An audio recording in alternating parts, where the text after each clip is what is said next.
Γεια σας και καλώς ήρθατε σε ένα ακόμα βίντεο εδώ στο Pizza Artist. Στο σημερινό βίντεο δοκιμάζουμε ζύμη για πίτσα με αλεύρι Manitoba. Μείνετε να δείτε τη συνέχεια.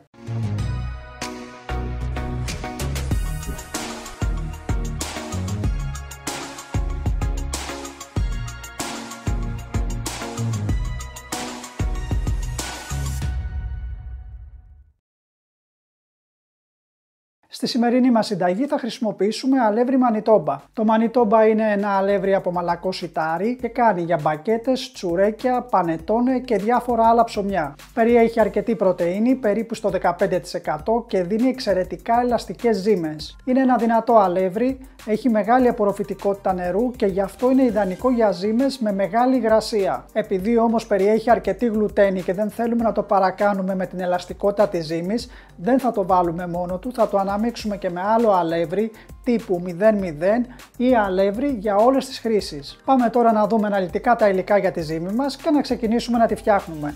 Θα χρειαστούμε 350 γραμμάρια αλεύρι Manitoba, 350 γραμμάρια αλεύρι τύπου 00 ή αλεύρι για όλες τις χρήσεις, 490 ml νερό, 5 γραμμάρια μαγιάνο πι, 15 γραμμάρια αλάτι και 15 ml ελαιόλαδο.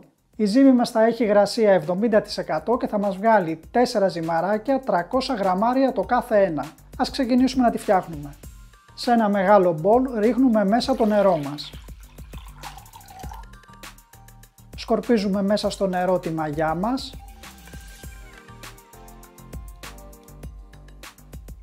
Και τώρα ανακατεύουμε πάρα πολύ καλά μέχρι να λιώσει εντελώς η μαγιά.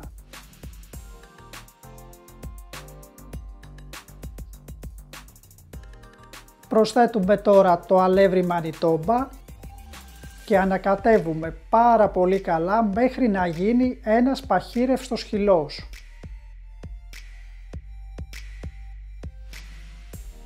Ρίχνουμε τώρα σιγά σιγά και το αλεύρι τύπου 00 ή αλεύρι για όλες τις χρήσεις και ανακατεύουμε καλά μέχρι να ενσωματωθεί.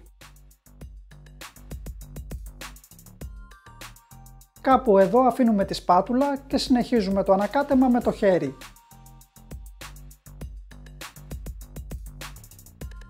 Τέλος ρίχνουμε το αλάτι μας και το ελαιόλαδο.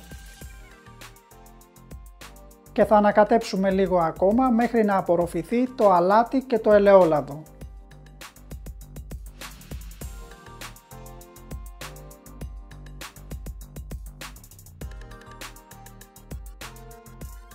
Έτσι όπως είναι τώρα θα τη σκεπάσουμε και θα την αφήσουμε να ξεκουραστεί για μισή ώρα.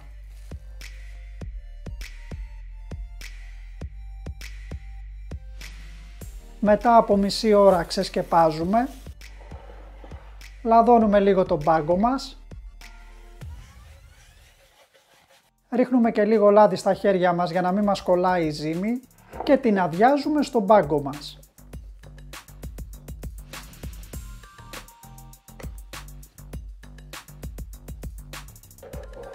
Κάνουμε μερικά διπλώματα έτσι όπως βλέπετε. Με τον τρόπο αυτό δυναμώνουμε τη γλουτένη της ζύμης και εγκλωβίζουμε όσο περισσότερο αέρα γίνεται.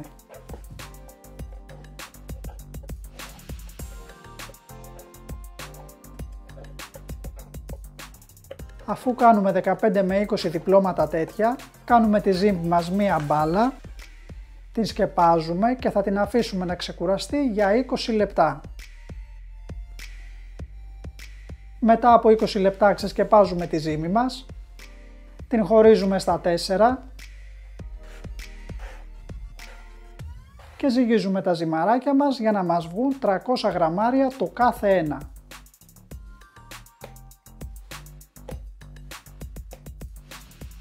Παίρνουμε 4 μπολάκια, τα λαδώνουμε ελαφρώς και τώρα κάνουμε τα ζυμαράκια μας μπαλίτσες και τα βάζουμε μέσα στα μπολ. Τα σκεπάζουμε καλά και τα αφήνουμε να ξεκουραστούν σε θερμοκρασία δωματίου για μισή ώρα. Μετά από μισή ώρα παίρνουμε τα ζυμαράκια μας και τα βάζουμε μέσα στο ψυγείο, όπου μπορούμε να τα αφήσουμε να ωριμάσουν από 24 μέχρι και 72 ώρες. Εγώ θα τα αφήσω να ωριμάσουν μόνο για 24 ώρες και αύριο θα φτιάξω πίτσα. Την επόμενη μέρα βγάζουμε τα ζυμαράκια μας από το ψυγείο και τα αφήνουμε για 1 ώρα σε θερμοκρασία περιβάλλοντος πριν τα χρησιμοποιήσουμε. Μετά από 1 ώρα ανοίγουμε το μπολάκι μας και ελάτε να δούμε πώς έχουν γίνει. Όπως βλέπετε έχουν φουσκώσει αρκετά, έχουν γίνει παραπάνω από διπλάσια και είναι έτοιμα για να φτιάξουμε τις πίτσες μας. Θα φτιάξω μία απλή πίτσα μόνο με σάλτσα και τυρί για να δούμε και το τελικό αποτέλεσμα μετά το ψήσιμο. Ρίχνουμε στον πάγκο μας ψηλό σιμιγδάλι ανακατεμένο με αλεύρι και εδώ πάνω τουμπάρουμε το μπολάκι μας για να βγει η ζύμη μας.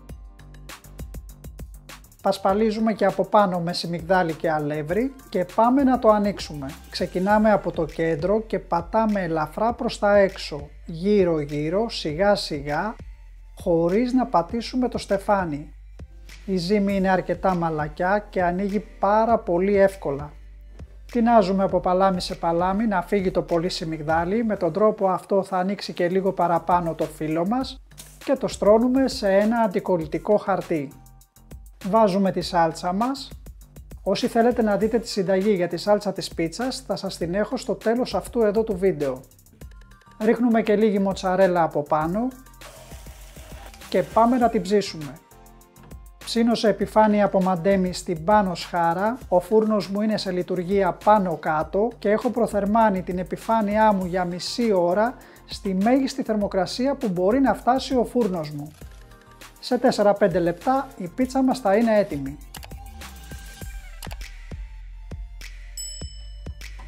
Τα 5 λεπτά πέρασαν, η πίτσα μας είναι έτοιμη και ελάτε να δούμε πως έχει γίνει. Έχει κάνει πολύ ωραίο στεφάνι. Ακούστε πόσο τραγανό έχει γίνει.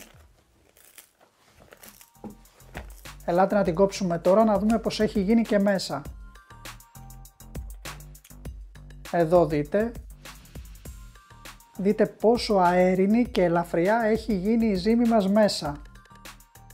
Έχει πολύ ωραίες κυψέλες και είναι πάρα πολύ αφράτη. Το μανιτόμπα και η παραπάνω γλουτένη που περιέχει έχει κάνει εξαιρετική δουλειά. Η ζύμη έχει πάρει ένα πολύ ωραίο χρώμα, δείτε και από κάτω πως έχει ψηθεί.